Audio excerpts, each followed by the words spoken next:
Hi, guys, and welcome to the House Call Vet Cafe podcast.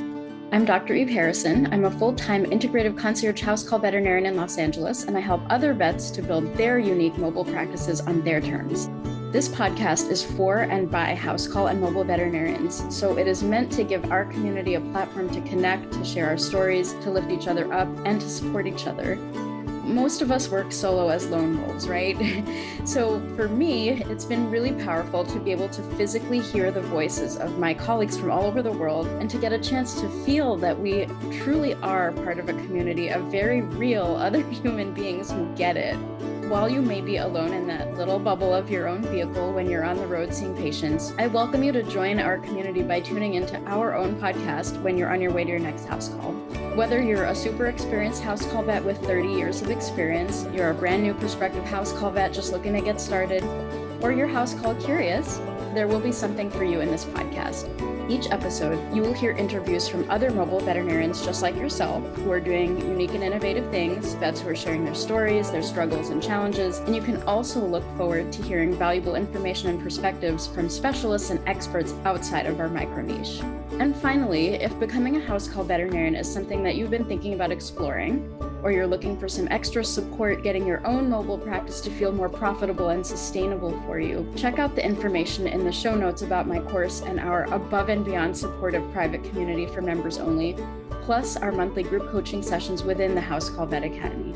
You can also check out my free public Facebook group, which is also called the House Call Vet Cafe, the same name as this podcast, and which is a warm and cozy community for mobile vets to support each other in professional and personal development, in creative entrepreneurship, and in friendship. So thank you guys for spending time with me today. Let's dive into the episode.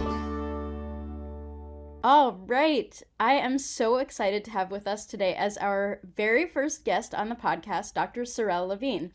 She is the brains behind the Calm Cozy Cat, and she is an amazing, wacky, and hilarious individual that I knew I wanted to have as a guest on the show very early on, just getting started. So Dr. Surell has a small animal house call practice based out of Hopkinton, Massachusetts. So she's one of us. She works out of her minivan and also has another vet working on her team in a kind of unique situation that we'll hear about later in the episode. And so Dr. Surell is the inventor of the beloved Calm Cozy cat wrap that has changed the lives of many of us house call vets and our patients that we'll talk a little bit about a little bit more in the show as well. So I'm so excited to have you here with us today. Welcome, Dr. Surell. How are you?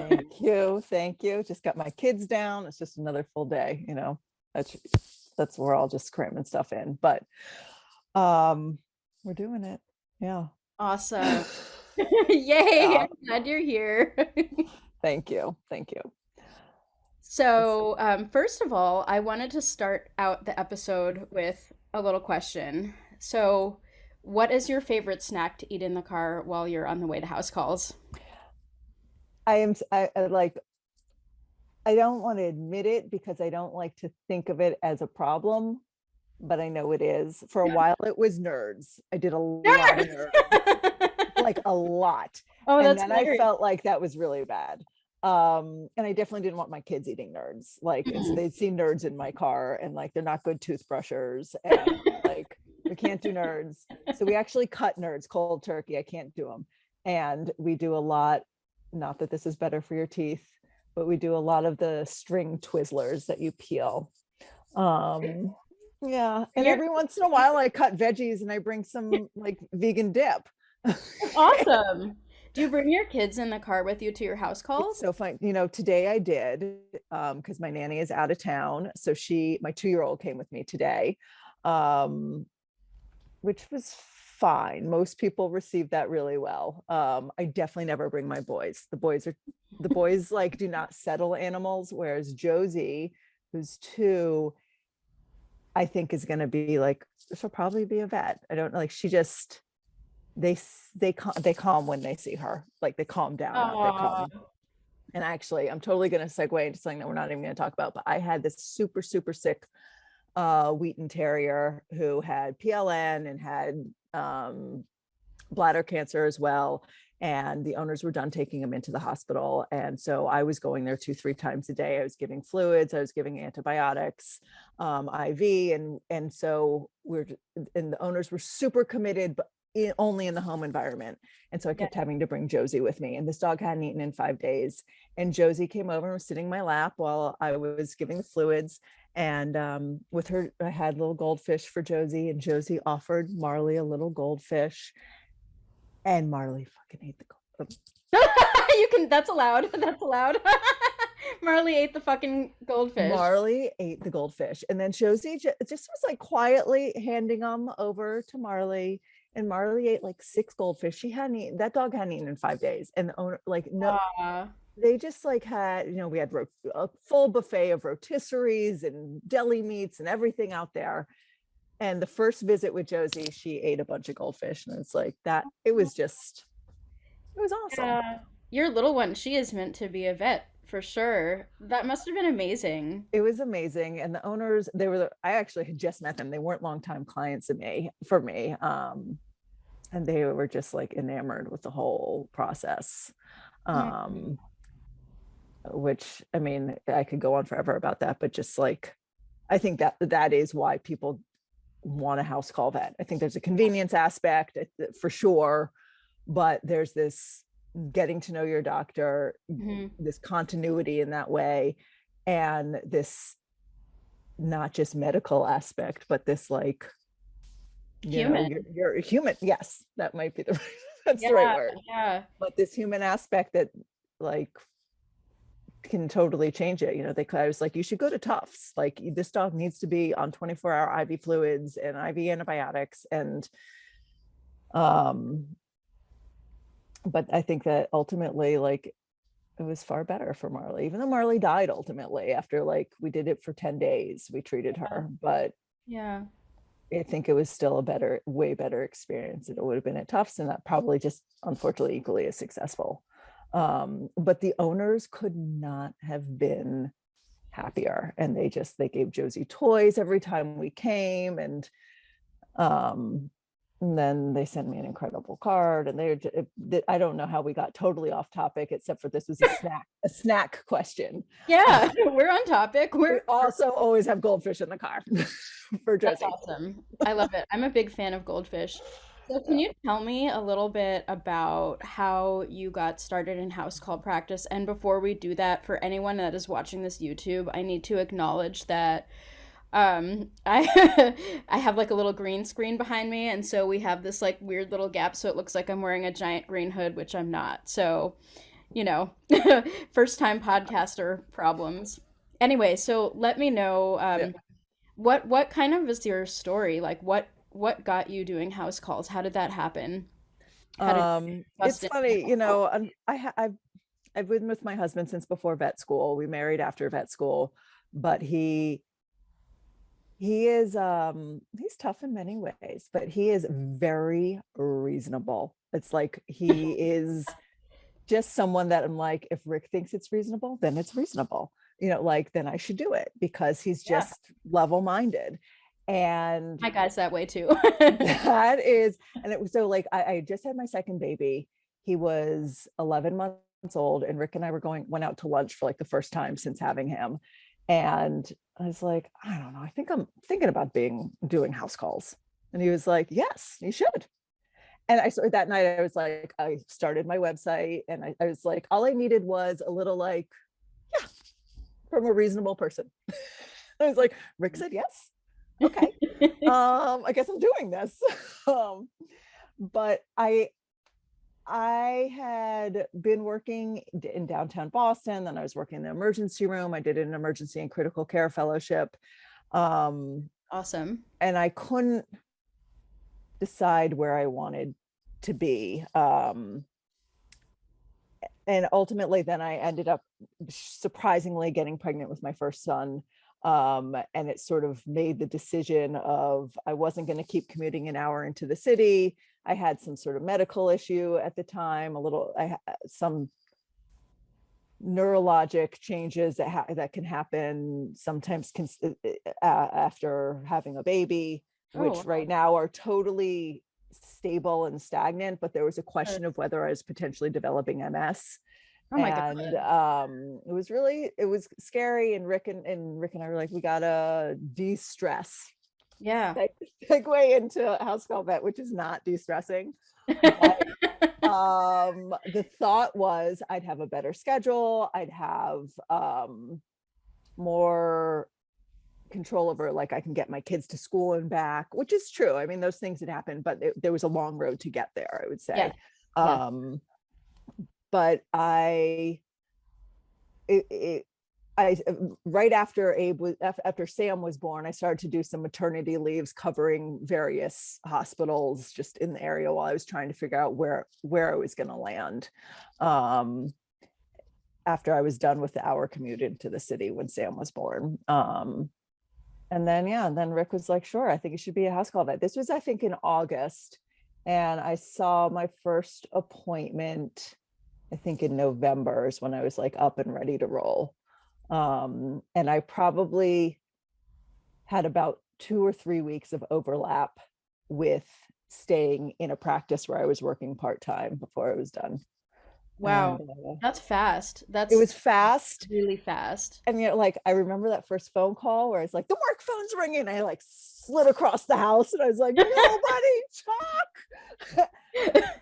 and now I'm like, freaking work phone's ringing. Shit. Yep. Such a quick transition, isn't it? Right? Yes. Oh my gosh, that's hilarious. Yeah, it went very well, very quickly. And I had taken a tech with me from the clinic I had been working at. She was looking to get out, and frankly, they all get paid almost nothing. So even at the beginning, I could pay her so much more than she was making. And she stayed with me until June this year when she had her third kid. So she went through one. She had already had one when I hired her. And then she had a second during our time during the last few years, which is when I developed Cozy Cat, because she was out on maternity leave and I needed to figure this out without her. And because our hours were so wishy-washy, I couldn't like really hire someone. She was able to do the wishy-washy hours with me. Yeah. And then so tell she me had her third kid. Okay. Yeah, I think having 3 kids is a reason to maybe take more time for herself. But at the same time, what a blessing that it sort of was the kind of trigger that caused you to kind of start Totally. developing the Calm Cozy Cat. So I'd love to hear a little bit more about how that came. Tell me that story. Tell me the story Well, of the I was, I was panicked. I'm like, yeah. okay, so Keegan's going on maternity leave. It's December. I don't feel totally comfortable doing stuff alone. Like Keegan had been a tech for 15 years, like she was straight out of high school teching. And I also felt like really comfortable in terms of having security of like someone else with me, someone who could do backup blood draws if I wasn't getting it. I knew she was good at it. I knew that she could hold a cat and I was never going to get hurt with her, which is like not always easy to find in having a tech. Totally.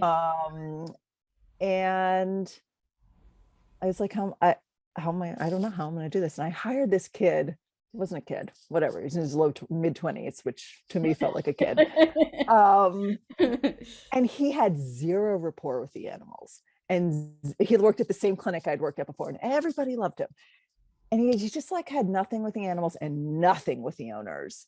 And after a few weeks, I was sort of like, this isn't working. I got to figure something else out. And that's when I was like, I had a baby of my own, I was still like swaddling my baby to go to sleep. And I was like, will this work for cats? And I've liked, I wouldn't say I'd followed, but I've noticed a lot of the stuff that Temple Grandin has always been saying for autistic kids, just being like snuggled in, and how she really changed how McDonald's did their culling of the cows, of how they sort of went into a chute that really snuggled them in so they were less stressed. And I was like, there's totally something there. Is it there for cats? I don't know, because cats are very odd, right? Yeah. But I sewed one. I pulled out a sewing machine, which my mother-in-law gave me many years ago. Has been in the closet forever. And I, YouTubed how to thread it, and it was like a mess. Okay. It's just a mess. Thread everywhere. I mean, it doesn't sound messy, but it was messy. It reminds me of my And quilter friends. There's like fabric everywhere, and these. it's just like, I didn't even, I'm like, how do you like make a bobbin work? What is a bobbin? But anyways, What is a bobbin? It's part of the damn sewing machine. You need, Oh. okay. But so the first one was super ugly, but I started using it. And the first patient I used it on was named Simon, who actually just bit my other doctor a few weeks ago while I was gone on Thanksgiving. Because he's a ferocious, like, he hadn't been to the vet in many years. And the owner had him in the bathroom, and I walked into the bathroom, and he was clinging to the curtains, like hissing at me, staring at me, like totally on the side of the wall on curtains. And I had my, like, my long, excuse me. That goes very well on camera. On a podcast. I don't know what happens. We're about to find out. I'm sorry to interrupt you. I had my falcon gloves on, and I grabbed him off, and I got him into the cozy cat, and I watched that damn cat's eyes go down, and I listened to his heart, and it was like 170. And I was like, I think he's like responding to this, like I'm able to touch him. And then he hadn't had an exam done ever. Okay. He was like, he's now 7. And he was 4. And I got a full exam done. I looked in his mouth. I gave him vaccines, and I drew blood alone. I had no one with me. And I was like, this thing is going to work. Incredible. But I was petrified of it, because like, who am I to like make something? And then, am I really going to spend time trying to make this happen? And all the steps that you have to do to make it happen, and where do you even start? And so I like Googled who a manufacturer or a pattern maker, and I found somewhere in Massachusetts, the good people clothing company or something like that. And I was like, that sounds good. It's like, who doesn't want good people?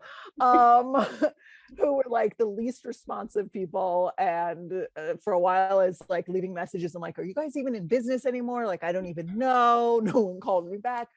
But I went in, sat down with them. No one understands what we're doing, right? I'm like, why it has to be this material and why things have to be this size. But they made a pattern for me. And then I was like, I think I'm going to do this. And I was a lawyer, and he was like, well, it's going to be, probably at least $20,000 for your patent if we can make one. And then you have to write up all the stuff this does, because he doesn't know what it does. And it was just like endless amounts of work after. And I was like, am I doing this? Am I doing this? Yeah. And, but the thing is, my practice was successful enough to finance all I needed to do with Cozy Cat. So it didn't feel like the biggest risk ever, especially like, as my husband's like, what are you doing? Like, it's going to be a $20,000 patent. And you know what? We are so in beyond 20,000 for this patent. Yeah. Like, I know it. But it's never been something that we've felt, because my practice makes enough money, and we don't really see this happening. Incredible. And then I was able to like make like decisions of what's important to me. Well, I want it to be, women run businesses, and I want it to be fair trade work. And I, want to find, the zipper person. I don't want to be a douchebag. I want to feel like some woman who's like ready to talk to me. So I have Betty at YKK, who's like, Betty to be the zipper person. That's awesome. I know, because when I talked to Roy, and Roy was an a-hole. Yeah, we don't need Roy.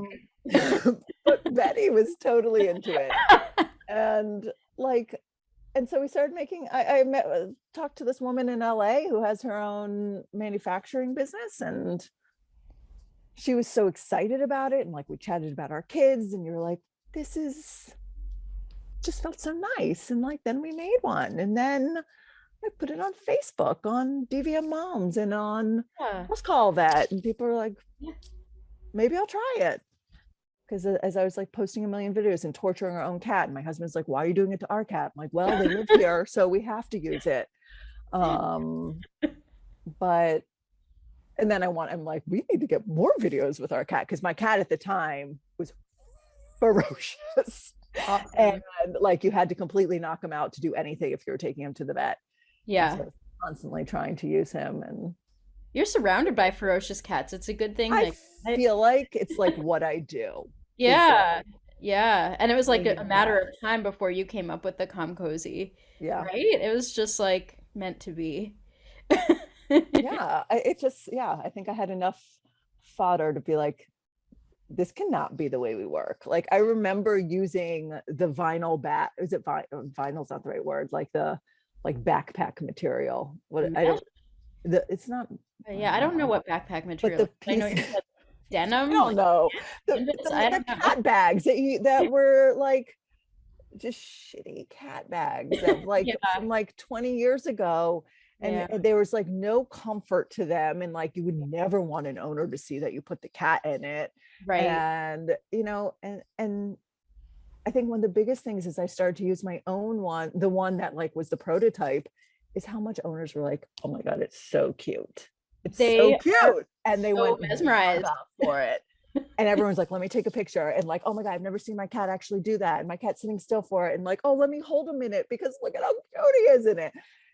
And I was like, that's as a house call practitioner, the number one thing is that the owner feels like their animal's having a decent experience, Oh yeah, and they've like never seen what happens in the back with blood draws. Like how many blood draws of cats did you do in front of owners in the room? Like they never saw that we had to hold them down that way or to get urine or whatever. And they're screaming or they're fighting it. And like, you never have to scruff them when they're in a cozy cat, right? Like right. it's so damn easy It once is. they're in. And the owners just loved it. And every single time, still, every time I pull it out, they're like, oh my God, it's the cutest thing. It is And for a so while I'd use an e-collar, like a cute flower e-collar. And it like, even then people were like, oh, it's too much to take, and you're like, it is, it's adorable. It's adorable. It really is. I have so many pictures of my patients in the calm cozy, and Yeah. like, can I just take a picture of that real quick? Yes, of course. Please, please do. I love it. And that's what they Very love. That's photogenic. what they're paying. Like, that's why they've hired me, is like it's a good experience for your cat, but also like the owners are loving it, and like that's a combination that you can't beat.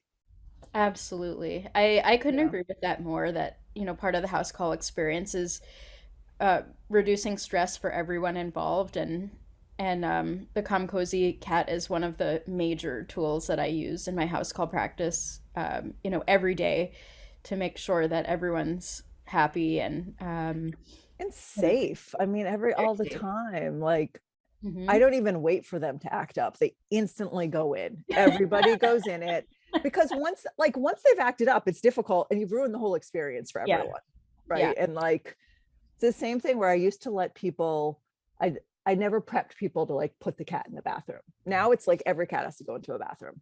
I'm And so nice. I come into houses and they'd be like, oh, the cat's over there by the couch. And you're like, you start to walk toward it and the cat runs. Right. And then we're like running up the stairs after it. And then they're like having a shitty experience because they're Right. like, do you even know what you're doing? I'm like, well, I'm a stranger and your cat's not like going to just sit there while I walk over to it. Um, Totally.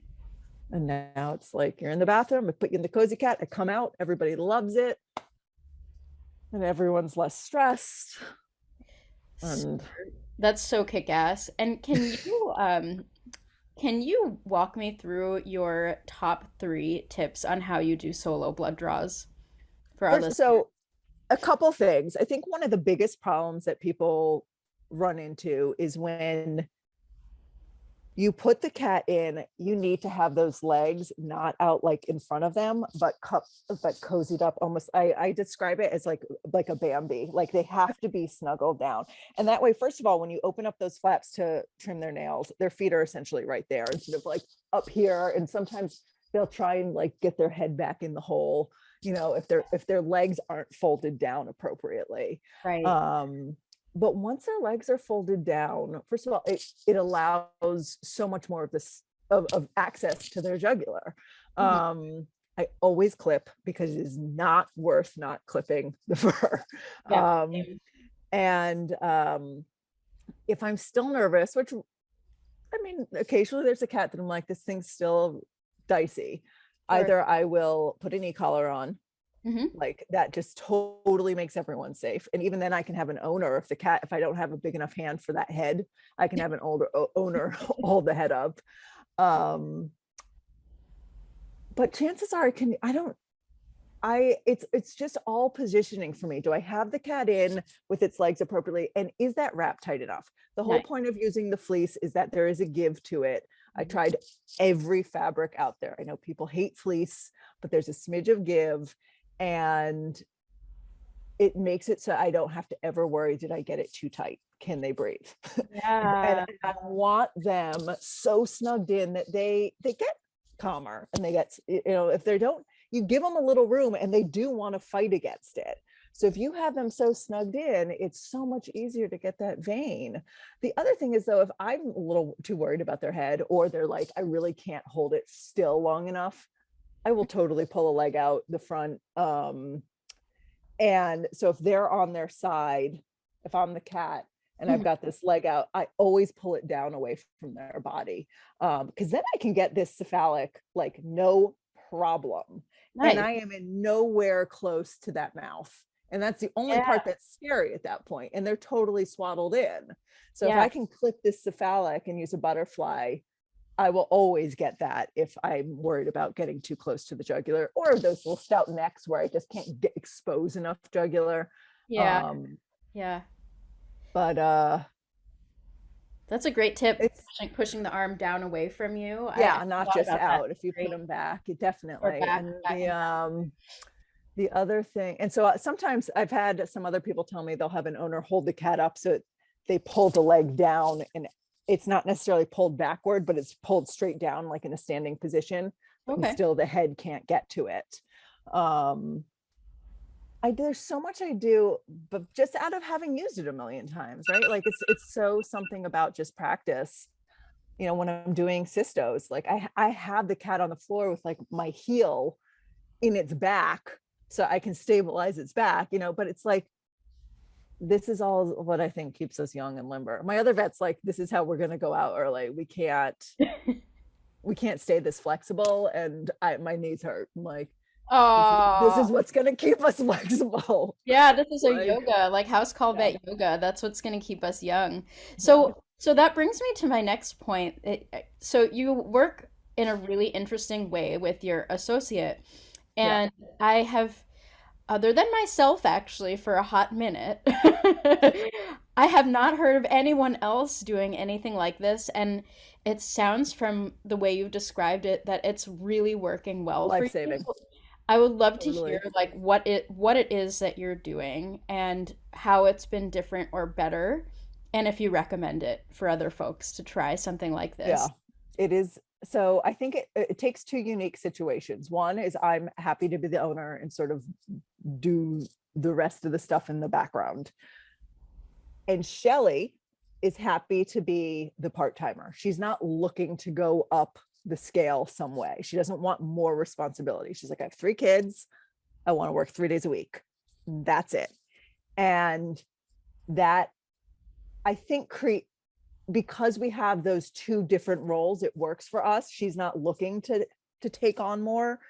So you guys, like, just to back up a little bit, so what you guys do is you go to every appointment, every call together, and you alternate who. So why don't you explain exactly what the so we used to be, we both had Keegan, our one nurse, and I worked the beginning of the week and she worked the second half of the week with Keegan. And basically what happened is we both felt totally frazzled. So many things were falling through the cracks. We'd tell there's just so much to keep track of. And how much of it was Keegan getting done or how much was half done, and you never really knew. And you basically at the end of the day, you had to go back through and check everything, even if it had been done, but there was so much micromanaging. And it was an all day, all night experience, right? Like once my kids would go down, I'd be like, I got to go finish up my charts, or I would be days or weeks behind on my charts because I just can't get to them. And Shelly felt the same way, and Shelly was getting really miserable, and I knew I was about to lose Shelly. And I knew she had hated being in practice too, like in the clinic practice. And that's sort of how I got her over to being a house call vet. And we both had 3 kids. And she was trying to figure out if maybe she was going to become like a bio teacher. She was just like, I'm out. This is no way to live. Right. And You can definitely get to that level when you're kind of either running a business or you're I think she was, kind I of mean, wrapped up in the at the very like close level to the business running aspect of I things. think so. I think and there was no, it was just us. There's no other outlet, and now Shelley and I think we're extremely compatible and very good friends, but we would have ups and downs because I could see how stressed she would get when she had a busy schedule. And they were extremely inefficient together, and they'd be coming home late and they'd be frazzled and I'd feel terrible. And I'm like, is it because we booked too many appointments for her? Was it reasonable? Was it not reasonable? And was I getting resentful of like, why can't you do this schedule? And like, you're only working 2 to 3 days a week. And then Keegan went out, decided she wanted to go on a massive maternity leave. She was due in August and she was like, I'm stopping in June and I want 8 months. And I thought at that point I was losing Shelley on it too. And like we had talked about, like, this isn't working. I was like, Shelley, I love you and you're miserable. And like, maybe I'm going to go at it alone. And I was like, maybe I'm going to close the practice. Maybe I it's just like not remember, worth it. And I was miserable. no, Um, I remember that. and I then ultimately said to Shelley, after basically saying, you're done, like, we're done with this. I went over to her house and we were both teary-eyed and I was like, we're not doing this. You're miserable and we're not going to continue this. And I have to tell you to go find something else. And she was like, well, I'm not going to leave you without no one while Keegan's leaving. And like, maybe let's just give it a month or something while you try and figure out who can come join you. Cause I was interviewing some other nurses. And we hired this other nurse that was very bad. Like, I was like, I'm going to say something important. And I came up. She'd been a nurse for 30 years and it was not right. I fired her within a few weeks. And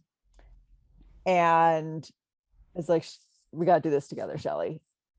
And I gave her a little bit of raise, and a good raise actually. And I was like, we got to power through. We'll regroup at the end of the summer and decide if this is going to work or not. And so we started seeing every appointment together. We work Monday, Thursday, Friday from 9 to 4, 9 to 5.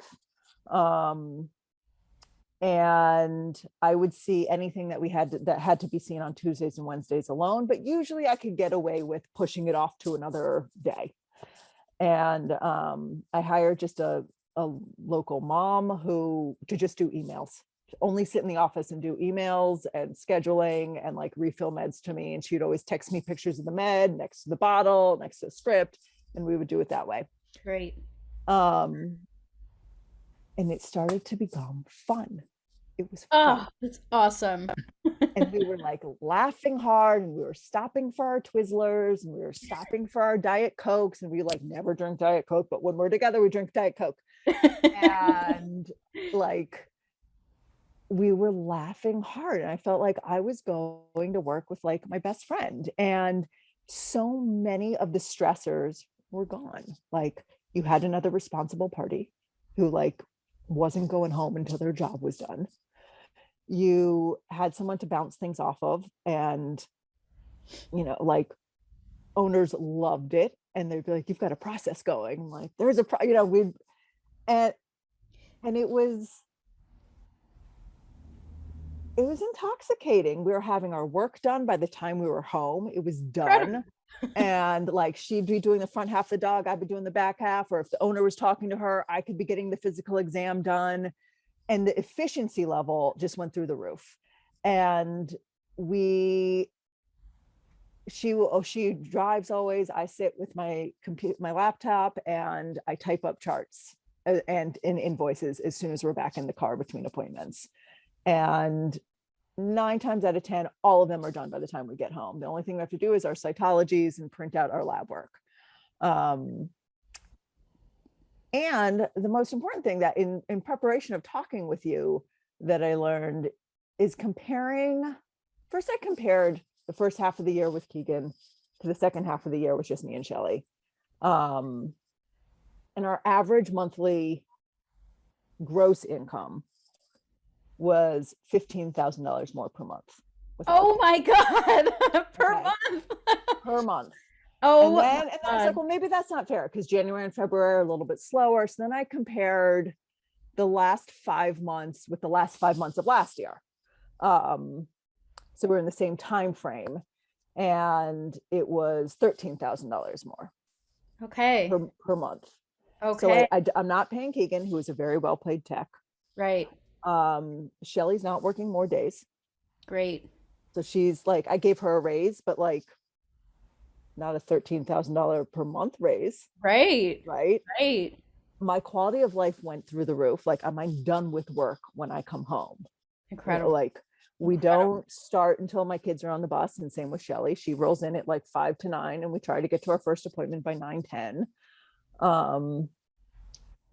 We like, she knows when she says we need to refill something that I'm writing it down. Like, we know we're doing it because we have the same ideas of what's important. And the same motivation to do well with it. And I just think it was life-saving for both of us. Shelly was absolutely miserable, and I was thinking of shutting down the practice. Yeah. And it's a lot of vets, or maybe I should just speak for myself. I think a lot of us have a little bit of what I think everyone has of like, there's a phrase for it, where you feel like a fraud. There's a imposter syndrome. Right. Yeah. Exactly. Yeah. Yeah. When you have another vet with you right there in front of an owner with you, and you're like, I think this is that we should really think about starting HP because of A, B, and C. And I feel like owners are like, I don't want to switch diets. And then you've got like Shelly being like, yes. You know, and the owners are like, it's so much more compelling.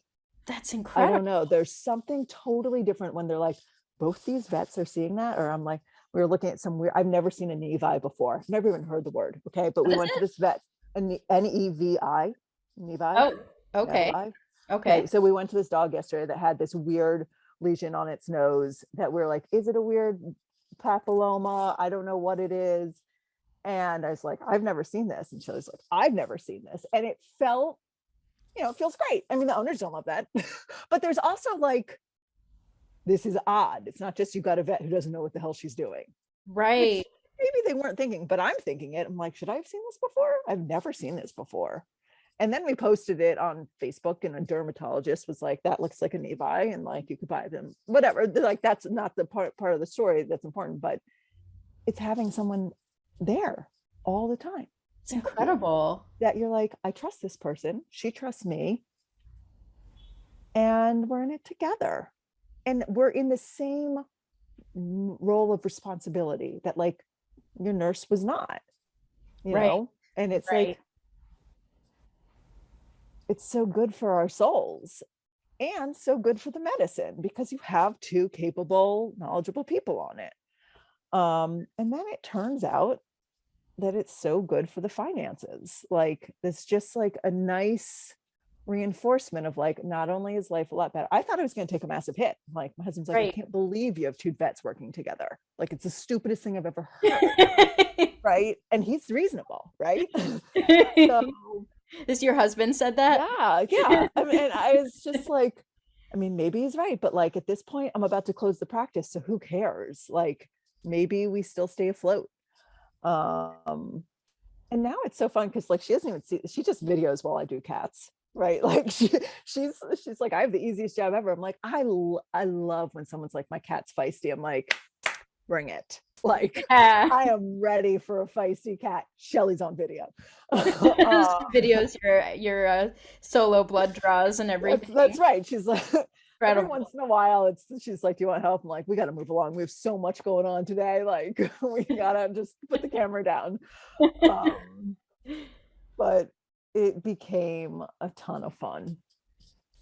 And I've never felt that way about practice. And it became much more of a money maker. I hate to use that phrase, but like whatever, it's so doable. And she got a good raise and she's very happy with, her life now. Yeah. Oh, that's so awesome and so inspiring. And honestly, it's a testament to the fact that, work smarter, not harder, and everything will fall into place. Like we always think we have to martyr ourselves and like work ourselves to the bone. And it's like, no, actually, you just need to hack the system. You need to figure out your hack. And yeah, the hacks I felt like I cracked the code. I think I've said that to you before. It's a phrase that I think my sister said when I was like, I think this might be awesome. Like you cracked the code. It's a code that no one thought to crack like that in that way. Right.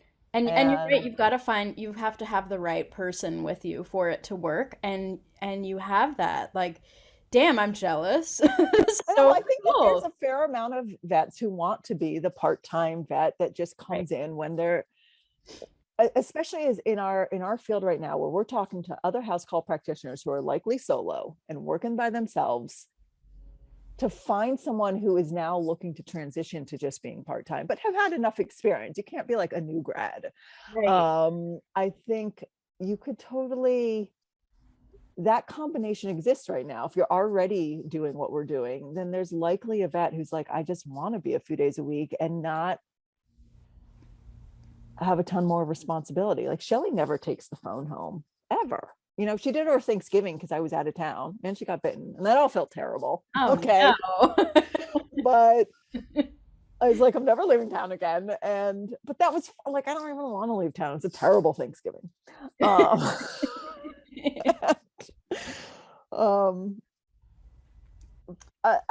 do feel very responsible for her happiness, which is tricky. But that's, I think, more of a me thing and not necessarily the role I'm in. I think and maybe a lot of veterinarians feel that way, just we're people who are like, want to make sure others are okay. Like a responsibility thing. Mm-hmm. And you're also like one of the most ethical people that I know. So there's like, you're a vet, which is like inherently hyper responsible. And then you got like the Surell hyper responsibility, hyper ethical. Yes. So like I can imagine how that would be.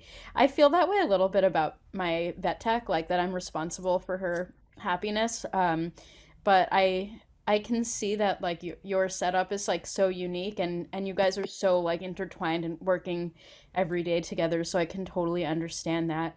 But yeah, thank you so much for sharing that incredibly unique little hack that you figured out. And I'm so glad that that transition happened for you and that you were able to embrace innovation and something that is new and different and take that risk. And sometimes like we have to hit rock bottom to be able to get about to like say it's that. kind of like the Cozy, like you were in a desperate situation, you had to figure your way out. And that's so the house call and mobile vet way, I think that's how a lot of us got where we are.